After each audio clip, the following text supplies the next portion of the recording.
Banyak orang yang berpuasa hanya memperoleh lapar dan dahaga saja.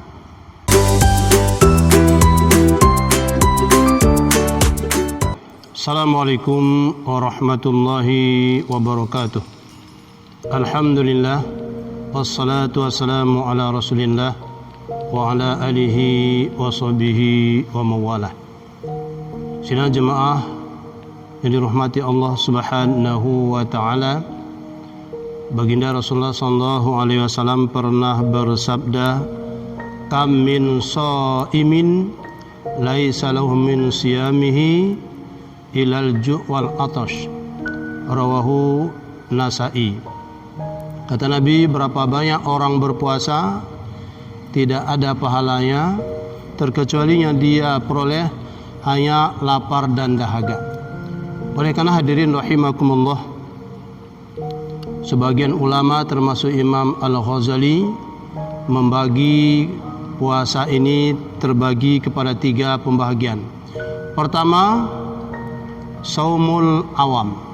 Awam asal katanya amun, amaini, aman, amaini, awamun atau awaman.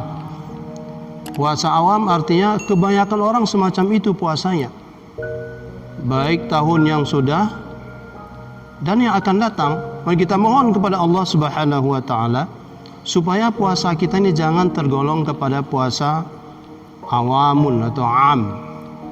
Bagaimana puasa awam? Para ulama mengatakan fakapul batni wal farji angqadi syahwah. Puasa awam itu dia tidak makan, tidak minum, tidak merokok, tidak menjalin hubungan suami istri di siang hari. Itu saja dia. Tapi yang lain dia tidak bisa tahan. Itu namanya adalah puasa awam. Maka puasa awam ini masih tergolong kepada kam min shaimin, banyak orang yang berpuasa hanya memperoleh lapar dan dahaga saja, sementara dari sisi pahala enggak ada sama sekali. Ini yang kita mohon kepada jauh dari kita yang berpuasa ini. Yang namanya kita berpuasa tentunya kita akan mengharap kepada Allah Subhanahu wa taala semoga ada pahala dari Allah Subhanahu wa taala, bekal kita akhirat nanti. Hadirin sidang jemaah yang dimuliakan Allah Subhanahu wa taala. Ini yang pertama. Dan yang kedua, saumul khawas. Khawas ambil kata dari khosan. Khosan ini khawas. Puasa khusus. Puasa orang yang saleh. Puasa yang diterima oleh Allah Subhanahu wa taala. Bagaimana puasanya? Di samping dia tidak makan, dia tidak minum, dia tidak merokok, dia tidak melakukan hubungan suami istri di siang hari, seluruh anggota tubuh dia juga berpuasa. Ini yang kita mohon kepada Allah Subhanahu wa taala, semoga kita yang berpuasa ini tergolong kepada puasa khawas paling kurang. Hadirin rahimakumullah, bagaimana puasa khawas? Yang pertama, puasa khawas itu ghadul basri an kulli mayadimu syar'an. Matanya dia pelihara dari yang tidak dibolehkan oleh syariat. Mata dia puasakan. Kalau di depan rumah ada wanita-wanita lewat yang tidak pakai jilbab, dia tidak pandang itu, dia tundukkan mata dia. Dan ini yang sulit. Karena dalam situasi puasa ini juga, ini kita himbau kepada wanita atau akhwat, ya, tolonglah hargai orang yang berpuasa. Karena andai kata seorang akhwat atau wanita dia umbar auratnya, nampak bagi orang yang berpuasa, itu pahala orang yang menengok itu hilang. Begitu juga pahala orang yang mengumbar aurat, hilang juga. Karena aurat perempuan itu seluruh tubuh dia terkecuali muka dan telapak tangan saja. Jadi muka pun dari tempat tumbuh rambut sampai dagu ini, dari anak kuping ke anak kuping itu wajib ditutup. Kalau dinampakkan, nampak bagi orang yang berpuasa, apalagi maaf umpama Ada anak gadis kita yang cantik lewat di depan rumah orang lain, enggak tutup aurat, dinampak oleh orang yang berpuasa atau ditengok, dipelototin sama dia, pahala orang yang berpuasa itu sudah hilang. Pahala orang yang mengumbar aurat juga hilang sama sekali. Inilah yang kata Rasulullah, kam min shaimin, berapa banyak orang berpuasa ini enggak ada apa-apanya, enggak ada pahalanya, yang ada lapar dan dahaga saja. Ini yang kita khawatirkan, pada susah kita menghindarinya. Di rumah ada mensos, itu mensos juga waktu puasa ini mesti kita jangan sembarang buka, karena mensos ini juga banyak sekali acara-acara yang membuka aurat, mengandung syahwat. Itu semua mata kita jaga. Maka mata kita di bulan suci Ramadan ini, mari kita menggunakan membaca Al-Quran, kemudian belajar tentang agama. Itu lebih baik agar puasa kita tergolong kepada puasa yang ada pahalanya, bukan hanya capek saja. Yang kedua, puasa khawas itu yaitu hifzul lisan. Lidah kita ini kita jaga daripada minal khibah wal kadzib wan namimah wal yaminu bil khamus. Lidah kita juga puasa.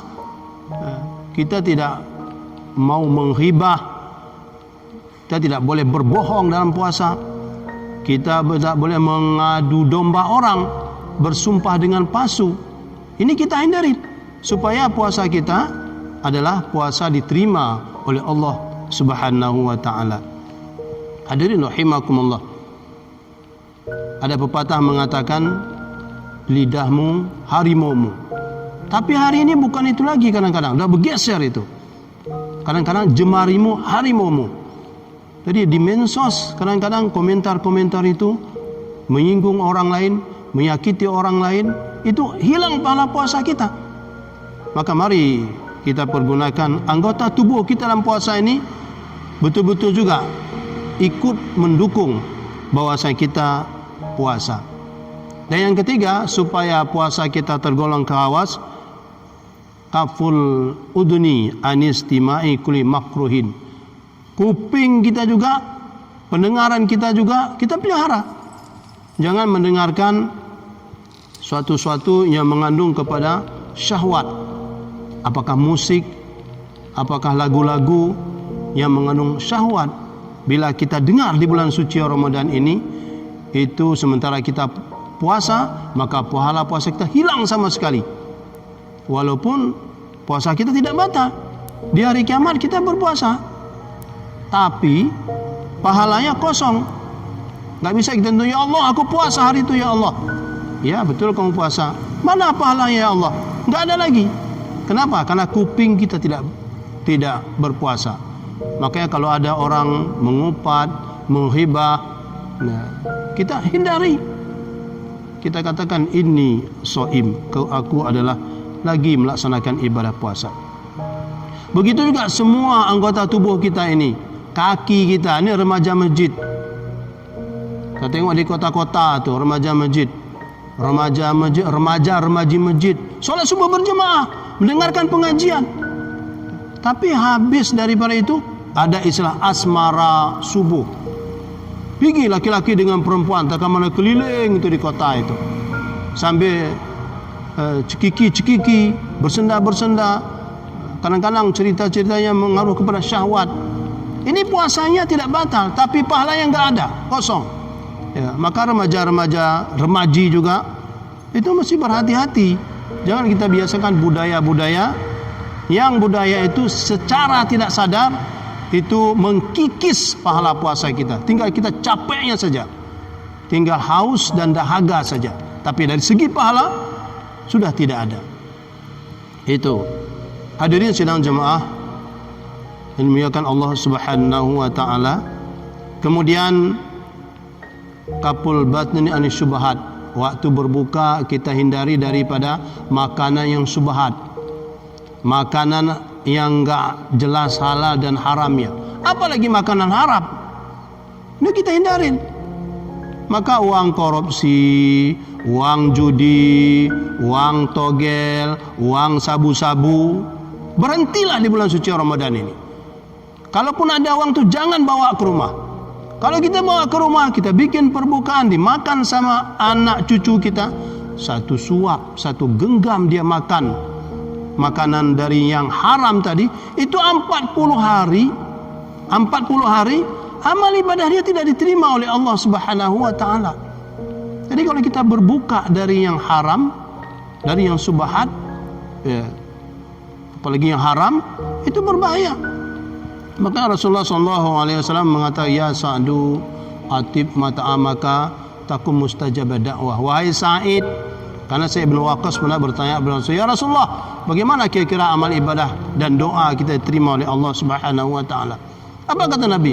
Wahai Sa'id, kalau kau mau doamu, ibadahmu diterima oleh Allah Subhanahu wa taala, perbaiki makanan. Perbaiki makananmu, perbaiki minumanmu. Dan Nabi bersumpah, wallazi nafsi Muhammad biyadihi, demi jiwa Muhammad di tangan Allah Subhanahu wa taala, inna rajula, sungguhnya seorang laki-laki, dia makan satu genggam saja yang bukan haknya dari haram, fama yataqabbalu minhu arba'ina yauman, 40 hari amal ibadah dia tidak diterima oleh Allah Subhanahu wa taala. Puasa cuma 30 hari. Kalau makanan haram, makanan subhat kita hidangkan dan kita makan sama keluarga kita, 40 hari amal ibadah kita tidak diterima oleh Allah Subhanahu wa taala. Itu pentingnya kita hindari dari makanan subhat, apalagi makanan yang haram. Kemudian yang kelima, supaya tergolong puasa kita, puasa khawas diterima oleh Allah Subhanahu wa taala, jangan banyak berbuka, alla taksura minal halal waqtal iftar. Jangan kenyang kali berbuka. Ini begitu buka sudah kita tahan satu hari penuh, begitu buka cendol kita minum, teh kita minum, rujak kita makan, kopi kita minum lagi, makan 2 piring lagi.